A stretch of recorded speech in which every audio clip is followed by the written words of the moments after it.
Assalamualaikum warahmatullahi wabarakatuh. Selamat datang di praktikum pertama, praktikum perencanaan dan manajemen pelabuhan perikanan. Pada materi pertama ini kita akan membuat tentang kuesioner. Setelah melihat video tentang pelabuhan perikanan Pantai Mayangan tadi, sekarang kita akan mencoba untuk membuat kuesioner dari isu-isu yang sudah dibuat.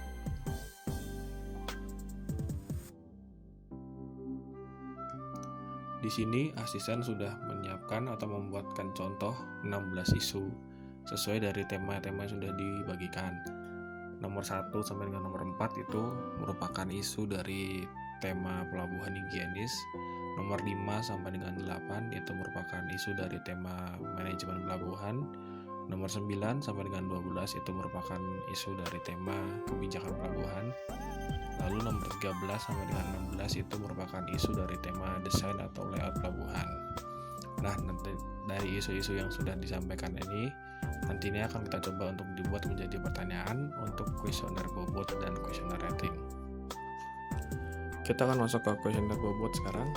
Kuesioner bobot itu digunakan untuk mengetahui seberapa tersedianya fasilitas di suatu pelabuhan. Awalan untuk menggunakan kuesioner bobot ini harus menggunakan karakteristik responden dan diisi sesuai dengan petunjuk. Dalam kuesioner terdapat 4 faktor sesuai dengan analisis SWOT, yaitu faktor kekuatan, faktor kelemahan, faktor peluang, dan faktor ancaman. Untuk mengisi faktor kekuatan, yaitu dengan pertanyaan nomor 1, kita isi dengan isu di nomor 1. Isu yang pertama adalah ketersediaan petugas atau tenaga kebersihan. Ini masuk ke dalam faktor kekuatan. Nah, karena merupakan faktor kekuatan ini berada dalam matriks IFAS, yaitu internal faktor. Jadi faktor internal yang artinya semakin tersedianya petugas kebersihan, maka akan semakin bagus untuk menjadi kekuatan yang dapat meningkatkan nilai bobot dari pelabuhan perikanan Pantai Mayangan. Sehingga untuk pilihan jawaban A sangat tersedia diberi bobot 4 dan semakin menurun sampai dengan 1 jika ketersediaannya sedikit. Kita masuk ke isu yang kedua, yaitu kesadaran masyarakat akan kebersihan lingkungan pelabuhan. Ini masuk ke dalam faktor kelemahan. Karena merupakan faktor kelemahan, maka dia berada dalam matriks IFAS, internal faktor. Jadi dia masih faktor internal. Artinya di sini semakin besar pengaruh ketidaksadaran masyarakat terhadap kebersihan pelabuhan, maka akan semakin buruk tingkat kebersihan di Pelabuhan Mayangan.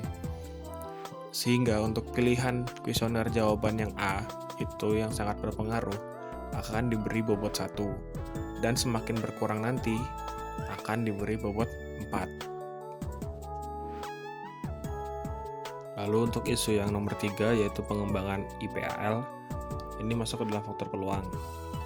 Karena di sini merupakan faktor peluang, maka faktor peluang ini berada dalam matriks EVAS, yaitu eksternal faktor. Jadi faktor-faktor yang berada di luar dari pelabuhan itu sendiri. Artinya semakin besar peran masyarakat terhadap pengembangan IPAL di pelabuhan, maka akan semakin membuat peluang pelabuhan Mayangan ini untuk menjadi pelabuhan yang higienis. Sehingga untuk pilihan jawaban yang A sangat berperan nanti, itu akan diberi bobot 4. Dan semakin menurun, maka akan bobotnya turun sampai dengan 1. Lalu, isu yang keempat, pencemaran limbah industri. Ini masuk ke dalam faktor ancaman. Karena merupakan faktor ancaman, maka ia berada dalam matriks EVAS, eksternal faktor. Yang artinya di sini semakin besar pengaruh pencemaran limbah industri terhadap kebersihan pelabuhan perikanan Mayangan, maka akan semakin membuat ancaman bagi pelabuhan Mayangan karena dapat mencemari lingkungan di sekitar pelabuhan Mayangan dan mengurangi kriteria menjadi pelabuhan yang higienis. Sehingga untuk pilihan jawaban yang A akan diberi bobot 1 dan semakin berkurang akan diberi bobot 4. Dari satu tema, yaitu pelabuhan higienis, kita bisa membuat 4 isu, lalu membuat 4 pertanyaan untuk setiap faktor analisis SWOT dalam kuesioner pembobotan.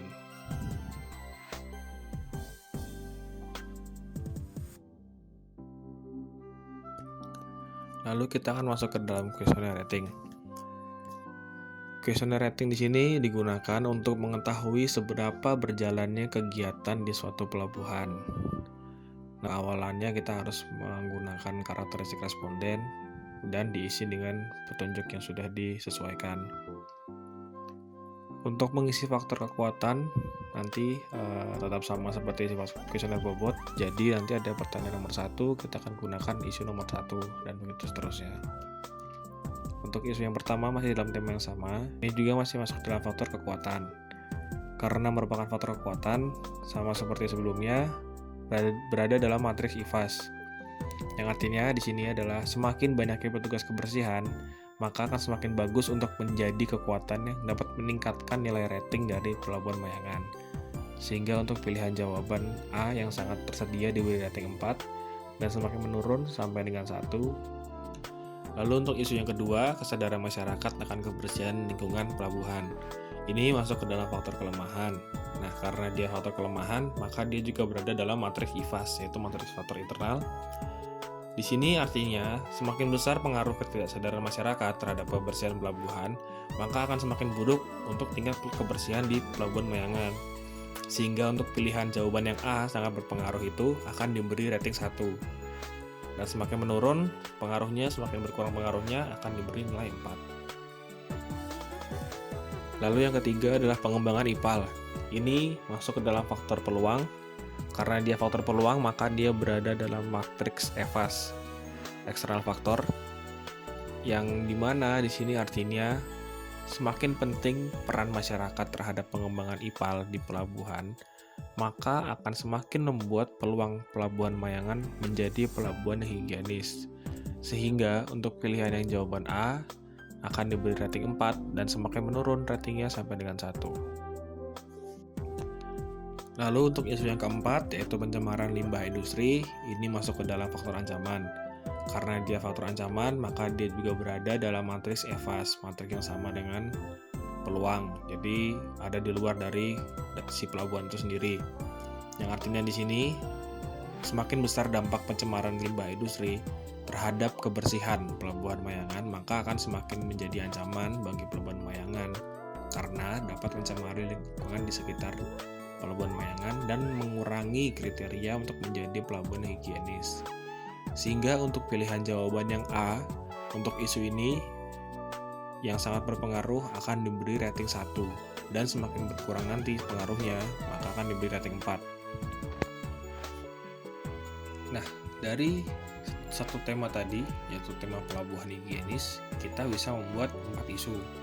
Nah, dari 4 isu itu, kita bisa membuat menjadi 8 pertanyaan. 4 untuk kuesioner bobot, dan 4 untuk kuesioner rating. Dan 4 pertanyaan ini pun sudah mewakili semua faktor analisis dari yang ada di SWOT, yaitu kekuatan, kekurangan, peluang, dan ancaman.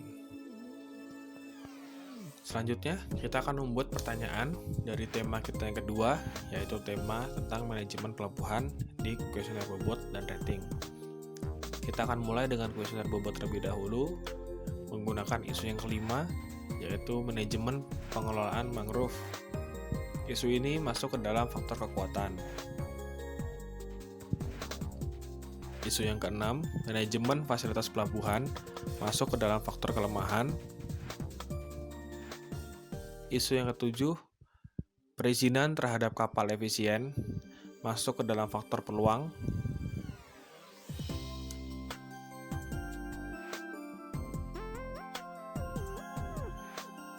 Isu yang ke-8, manajemen distribusi pemasaran hasil perikanan, masuk ke dalam faktor ancaman. Lalu kita akan masuk ke kuesioner rating, masih dengan tema yang sama. Isu yang kelima tadi, untuk kuesioner rating, yaitu isu manajemen pengelolaan mangrove, itu masuk ke dalam faktor kekuatan. Isu yang keenam, manajemen fasilitas pelabuhan, masuk ke dalam faktor kelemahan. Isu yang ketujuh, perizinan terhadap kapal efisien, masuk ke dalam faktor peluang. Isu ke-8, manajemen distribusi pemasaran hasil perikanan, masuk ke dalam faktor ancaman. Lalu kemudian kita akan mencoba untuk membuat pertanyaan dari tema yang ketiga, yaitu kebijakan pelabuhan. di kuesioner bobot dan rating. Untuk kuesioner bobot terlebih dahulu, isu nomor 9 tentang kebijakan penggunaan alat tangkap ramah lingkungan masuk ke dalam faktor kekuatan. Isu nomor 10 tentang kebijakan terhadap masyarakat yang tinggal di kawasan pelabuhan masuk ke dalam faktor kelemahan. Isu nomor 11 tentang kebijakan Perda Jatim nomor 6 tahun 2012 tentang pengelolaan dan rencana zonasi wilayah pesisir dan pulau-pulau kecil masuk ke dalam faktor peluang. Isu nomor 12 kebijakan terhadap Permen KP nomor 48 tahun 2014 tentang logbook penangkapan ikan masuk ke dalam faktor ancaman. Selanjutnya kita akan masuk ke kuesioner rating, masih menggunakan isu yang sama dan tema yang sama, yaitu yang tadi nomor 9 tentang kebijakan penggunaan alat tangkap ramah lingkungan masuk ke kekuatan. Isu ke-10 kebijakan terhadap masyarakat yang tinggal di kawasan pelabuhan masuk ke dalam faktor kelemahan. Isu ke-11 kebijakan Perda Jatim nomor 6 tahun 2012 tentang pengelolaan dan rencana zonasi wilayah pesisir dan pulau-pulau kecil masuk ke dalam faktor peluang. Isu ke-12 kebijakan terhadap Permen KP nomor 48 tentang 2014 tentang logbook penangkapan ikan masuk ke dalam faktor ancaman.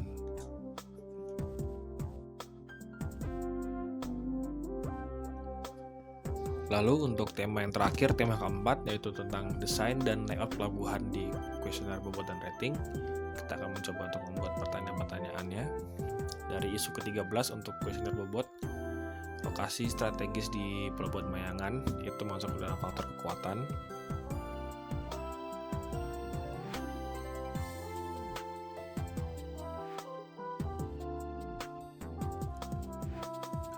Isu yang ke-14 tentang petunjuk jalan di area Pelabuhan Mayangan itu masuk dalam faktor kelemahan.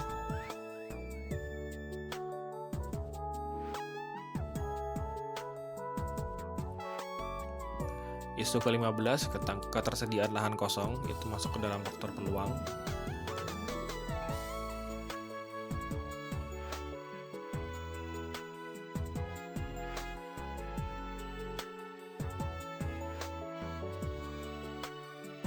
Isu ke-16 pengembangan industri dan pemukiman di wilayah Pelabuhan Mayangan masuk ke dalam faktor ancaman.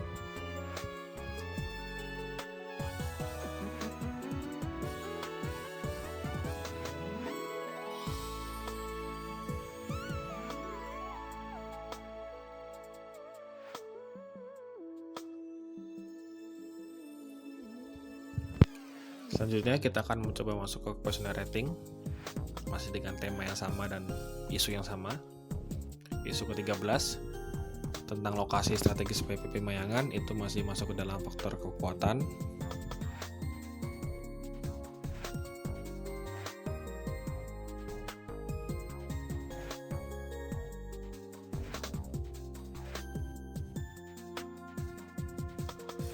Isu ke-14 tentang petunjuk jalan di area Mayangan itu masuk faktor kelemahan.